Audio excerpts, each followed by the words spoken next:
Hey man, say man, it's the one and only Jamaica man, back at it again, standing on all 10, my friend, for you and me to begin a quick break 27. And this real quick conference finals, a few things happen in the league. Stay tuned next week, possibly, for something from the W, if you will. Shout out to Winsider. Thank you for everything that you've instilled as far as basketball is concerned in my life. And be on the lookout for Winsider coming soon to an ism episode near you. As always, shout out to Thoughts by Ty. Shout out to Eat Sleep Blitz holding it down for the football sector. And we have some new additions to Ism Network coming soon. I'll leave more hints as we get closer to that. It might be done this week, but at the end of the day, Ism Network is growing and is budding at a time when many people are excited to contribute. So I appreciate all of that. So for me personally, let's get right into it. Congratulations to Darvin Ham. Congratulations to Mike Brown for respectively receiving new positions. Mike Brown with the Kings. We've heard that previously, but I want to mention that in the same breath as Darvin Ham being added, formerly of the Milwaukee Bucks, the championship Milwaukee Bucks. They are still the champs as we speak until we figure out what's going to happen next. Y'all know what's going to happen next. I know that. I'm going to get to that. But stay tuned. Chill. I got you. This is that intellectual constituents peel that you'll need to succeed in this league of basketball. So, Darvin Ham, he is the originator of the hammer play, invented by George Call, which allows for him to be a post player, and he opposite swings from the right block to the left corner. You see the Spurs do it all the time, but when they say hammer, Darvin Ham is the reason that exists because he was a great passer out the post and he was able to create opportunities. Since then, he has touched many benches in the league, including the Lakers prior to. I believe he was on their championship team prior to his time with the Milwaukee Bucks. Of course, you know about Mike Brown. Infamously worked 4 games and Kobe gave him the so-called death stare. They marketed it that way. But both of these guys are no nonsense.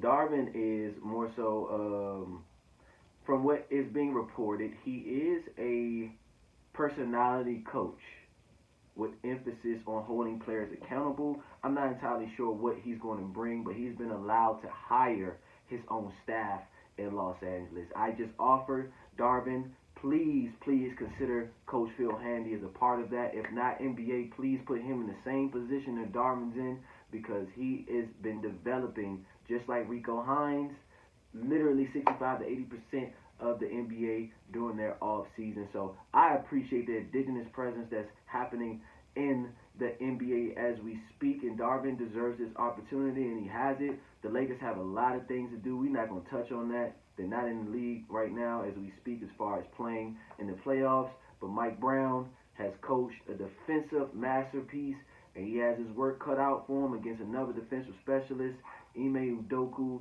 who advanced to the NBA Finals as of last night simply because his principals' playbooks were just outmatching Eric Spoelstra's personality and the fact that he champions toughness. All of these men are indigenous, Filipino, indigenous of the Americas, if you will. And that is something that for a large part of my entire life, if you will, you really didn't see that. You didn't see a lot of indigenous presence. So I want to shout out the league for giving way to great minds that understand the principle of the game. Mike Brown has his work cut out in Sacramento. They have 2 different types of rosters there with Louis Sabonis, DeMontis Sabonis specifically, and De'Aaron Fox. They trade Tyrese Halliburton to Indiana. So they decided to go with Davion Mitchell, De'Aaron Fox, and DeMontis Sabonis, okay? Now, mind you, the draft is going on as we speak all together. Won't touch base on that. You know where I stand with that, but I want to give a special shout out to Carlo Matkovic. Since our last conversation, I've been able to just do some more research, and I really like Niko Jovic, but I also love his teammates Carlo Matkovic. These are the type of players that add to value to what this connector NBA draft is. Okay? So if you follow me, we're going to touch bases on all of these things, not necessarily quickly, but in a timely manner. Okay? So let's go with the Western Conference Finals because that ended first. I believe since the beginning, the Mavericks were not supposed to get as far as they did. They were not depleted, but they were not complete. But the talent level of Luka Doncic, the talent level of a Spencer Dinwiddie, and the emergence of a Jalen Brunson played a large part in their ability to surmount their opponent in the quarterfinals. Right now, because the NBA is very underwhelming in getting these outputs, I can't even remember who they played, and it doesn't matter. By the time they got to the Warriors, they were really no match for the game rebounding and the ability to have not only multiple ball handlers like the Mavericks had, but you have Jordan Poole, ball handler, Steph Curry, ball handler, Draymond Green, ball handler, and Klay Thompson, ball handler, that contribute four different things to that team, as well as Kevon Looney being the anchor to that team. And if you compare it to the Mavericks, they didn't have it. So what I'm going to do is begin to talk about the teams that did not advance in the conference finals and what they may need to go forward. Right? Dwight Powell is tremendous. They need depth behind Dwight Powell. Dwight's coming back from an ACL injury, and he was able to be able to hold his own. And he grew his game some. He's a lot more comfortable playing facing up, rebounding, and getting there. So you have fellow guys in the league that play similar to him, and this is where the front court big is getting to. You have a Robert Williams, or Time Lord as they say. You have a Al Horford. You have a Kevin Looney. You have a Dwight Powell. You got to give him his respect. You have a Bam Adebayo. You have to give him his respect. And what's in common about all these bigs is that they're fluid enough to be able to play their position in the front court, guard the rim, call out adjustments, and contribute offensively in a space-like manner. Not necessarily back to the basket anymore, but they get efficient shots close to the rim. Every championship finalist team, it seems that that's what you need in order to advance, to allow yourself to participate in any sort of potential finalist situation. Then after that, I believe the NBA, because of the ball movement, you need ball handlers. That's what the Mavericks had. That's what Miami had. The Celtics have that in a Greg Williams. You have that in Marcus Smart. You have that in Jason Tatum. You have that in Jaylen Brown. 4, okay? At least 4, right? So it's not only no longer positionlessness, you have positionless skill through fundamentals. At one point in time in the league, you only had one person dribbling the ball. Then after that, that dribbler became a scorer. Iverson, Kobe. Now these dribblers that can score have to facilitate.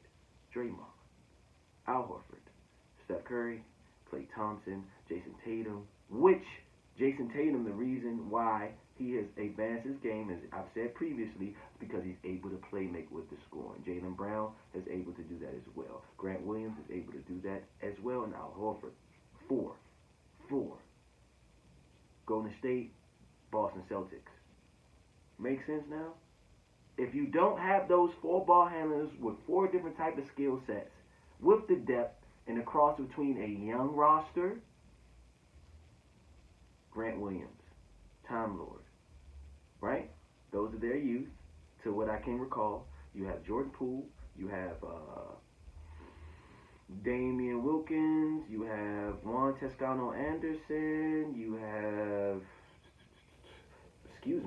Jonathan Kuminga and Moses Moody. That's 5, okay? So this is giving you insight as to how you could see the conference championship or the finals shaping out. So that's 5 young guys that can potentially contribute to what you already know in the Splash Brothers and Draymond and Kevin Looney. Splash Brothers, Steph, Klay, Draymond, Kevin Looney. That's 9 guys, okay? Then you have Boston. You have Al Horford. Now you have to consider Jalen and Jason veterans, right? You have Daniel Theis, and then you have Al Horford. 5, okay? They have Grant Williams coming off the bench, and I'm not sure if they trust any more young players, but hold me to that. If you know anyone that's contributing to that, you got to give Marcus to the vets. So you need a combination of 4 ball handlers that are specifically skilled at 4 different things on the floor. You need a combination of young talent and veteran talent, right?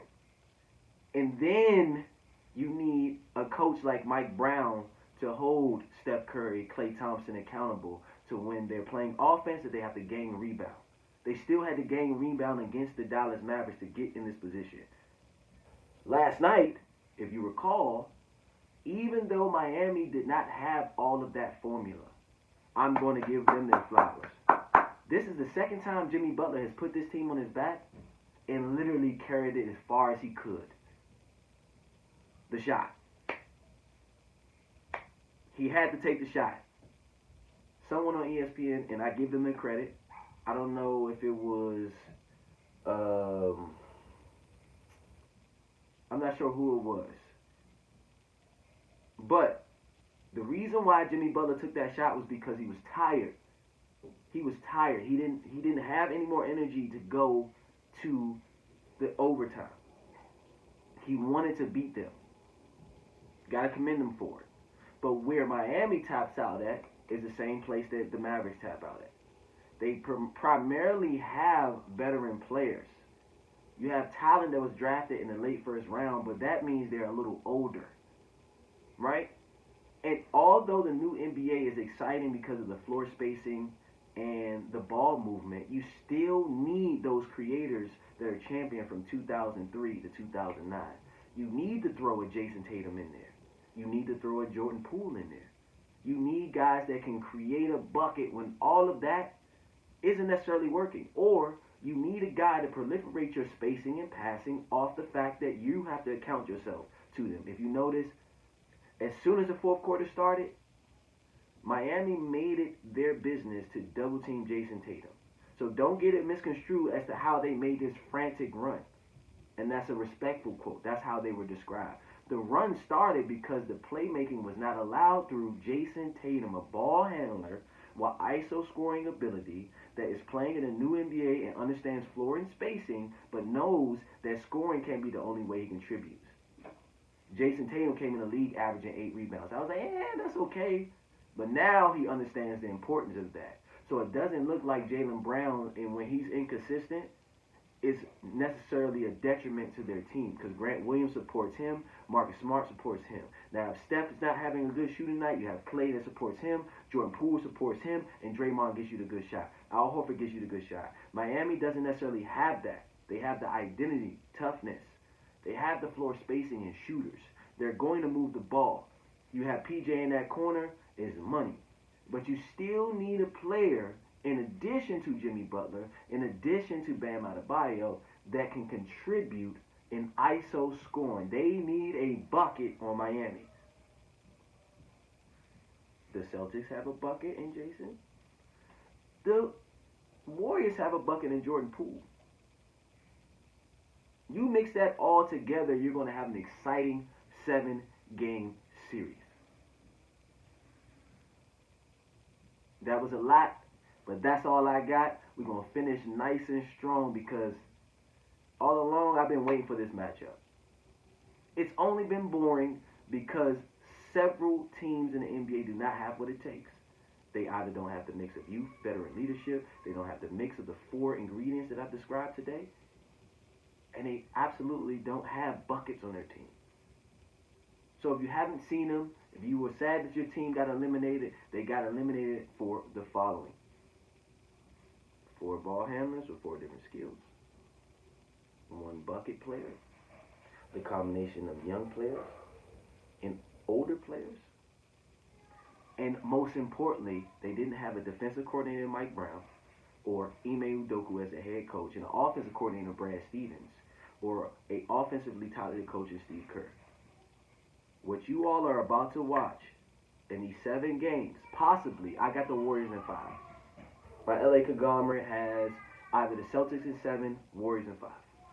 Please leave your projections down below, but that's how it goes on Quick Break 27, right then and there.